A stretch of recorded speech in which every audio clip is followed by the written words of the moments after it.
Assalamualaikum warahmatullahi wabarakatuh.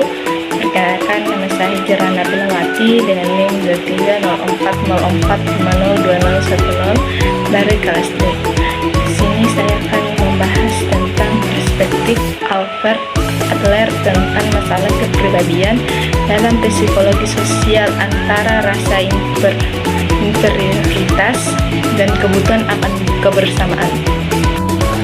Rasa inferioritas merupakan salah satu konsep utama yang dikembangkan oleh Albert dalam memahami kepribadian manusia. Dalam pandangannya, rasa inferioritas adalah pengalaman universal yang dialami oleh semua individu sejak masa kanak-kanak. Perasaan ini muncul sebagai akibat dari kesadaran atas keterbatasan atau ketidakmampuan individu dalam menghadapi tantangan tertentu di lingkungan sekitarnya. Adler tidak melihat rasa inferioritas sebagai kelemahan, melainkan sebagai bagian tak terpisahkan dari proses perkembangan kepribadian. Adler menjelaskan bahwa rasa inferioritas dapat menjadi motivator utama dalam kehidupan seseorang. Individu yang merasa memiliki kekurangan cenderung berusaha keras untuk mengatasinya, baik melalui peningkatan kemampuan, pencapaian tujuan, atau membangun hubungan sosial yang lebih baik.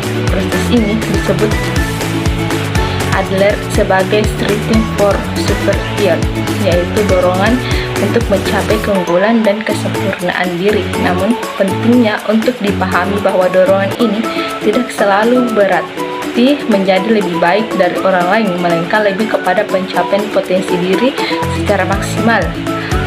Meski demikian, jika rasa inferioritas tidak dikelola dengan baik, ia dapat berkembang menjadi kompleks. Inferioritas kondisi ini ditandai oleh keyakinan berlebihan bahwa seseorang tidak mampu menghadapi dunia, merasa tidak cukup baik, atau merasa lebih baik dibandingkan orang lain.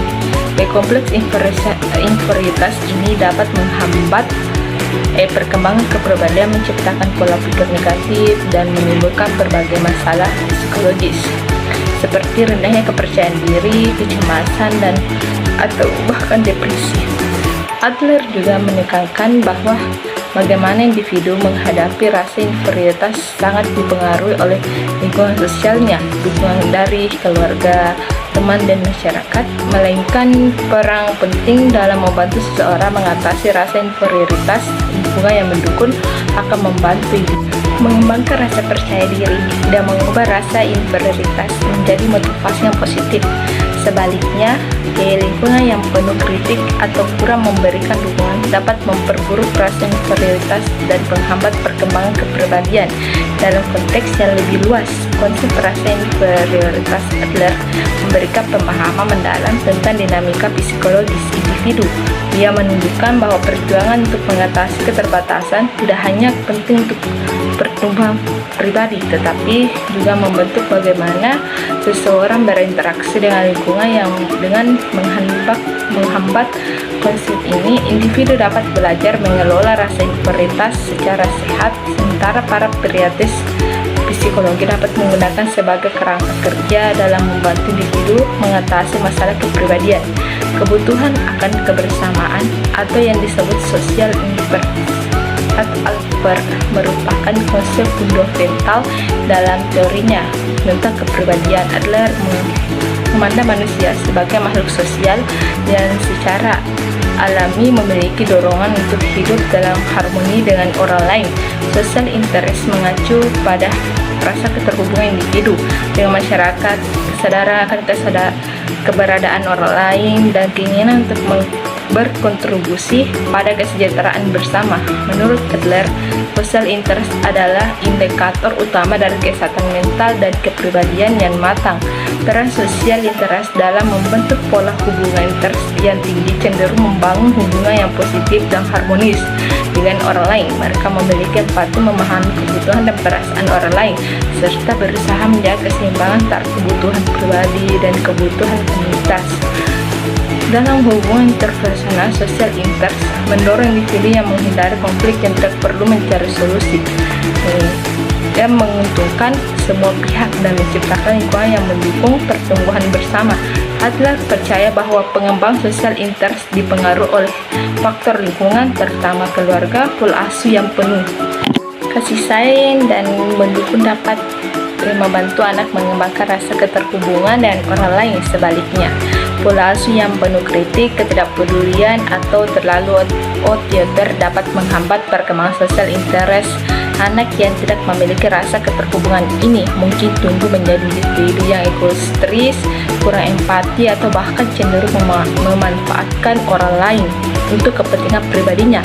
Dalam konteks sosial yang lebih luas, social interest membantu individu menemukan makna hidup melalui kontribusi kepada komunitas. Mereka yang memiliki social interest merasa memiliki tujuan lebih besar yang melampaui kebutuhan pribadi. Kontribusi ini tidak hanya bermanfaat bagi masyarakat, tetapi juga memberi rasa kepuasan dan pencapaian bagi individu. Dengan demikian, social interest berfungsi sebagai penghubung antara individu dan masyarakat, menciptakan hubungan yang saling menguntungkan. Namun dalam masyarakat modern yang seringkali berorientasi pada kompetensi dan individualisme, pengembangan social interest dapat menghadapi tantangan. Banyak individu lebih fokus pada pencapaian pribadi daripada kontribusi sosial yang menyebabkan isolasi sosial, konflik interpersonal, atau bahkan gangguan psikologis. Oleh karena itu, pendekatan Adler menekankan pentingnya mengajarkan nilai-nilai kebersamaan sejak dini, baik dalam keluarga maupun institusi kependidikan, untuk membantu individu mengembangkan hubungan sosial yang sehat dan bermakna. Dengan memahami pentingnya social interest, individu dapat belajar memperbaiki pola hubungan sosial. Bagi para praktik psikologi, konsep ini menjadi dasar dalam membantu klien yang mendorong mereka untuk lebih berempati, terhubung, dan berkontribusi pada lingkungan sosial mereka. Teori Albert Adler menekankan pentingnya hubungan dalam perkembangan kepribadian dan kesejahteraan individu. Konsep-konsep kunci dalam teorinya seperti rasa integritas, kebutuhan akan kebersamaan, dan perjuangan untuk mencapai tujuan, memberi panduan yang merasa relevan untuk meningkatkan harmoni sosial dan kesejahteraan individu dalam komunitas. Adler percaya bahwa manusia secara alami memiliki dorongan untuk terhubung dengan orang lain dan hidup dalam harmoni. Melalui pengembangan social interest, individu dapat membangun rasa keterhubungan dengan komunitasnya, merasa menjadi bagian dari sesuatu yang lebih besar, dan memberikan kontribusi yang positif kepada masyarakat. Dalam konteks ini, aplikasi teori Adler dapat dimulai dengan pendidikan dan pembentukan karakter sejak dini, di mana anak-anak diajarkan untuk memahami pentingnya empati, kerjasama, dan penghargaan terhadap keberagaman. Dalam komunitas, teori Adler dapat digunakan untuk mendorong kolaborasi dan mengurangi konflik, dengan memahami bahwa rasa inferioritas sering menjadi akar dari pelaku kompetitif atau destruktif. Komunitas dapat menciptakan lingkungan yang mendukung, di mana individu merasa dihargai dan mampu mengembangkan potensi mereka.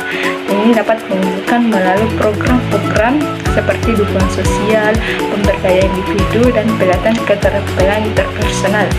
Adler juga menekankan pentingnya tujuan hidup yang bermakna dalam konteks komunitas. Individu yang memiliki tujuan yang selaras dengan nilai-nilai kebersamaan cenderung lebih berkontribusi pada harmoni sosial. Mereka tidak kesejahteraan bersama. Misalnya, komunitas dapat memfasilitasi kegiatan sosial seperti kerja sukarela yang memperkuat rasa saling keterhubungan dan memberikan manfaat bagi semua pihak. Selain itu, teori Adler dapat diterapkan dalam terapi psikologis untuk membantu individu yang merasa tersosialisasi atau mengalami kesulitan dalam membangun hubungan sosial. Melalui pendekatan Adler, individu diajak untuk mengeksplorasi dan mengatasi rasa inferioritas mereka, mengembangkan social interest, serta belajar membangun hubungan yang lebih sehat dan konstruktif dengan orang lain.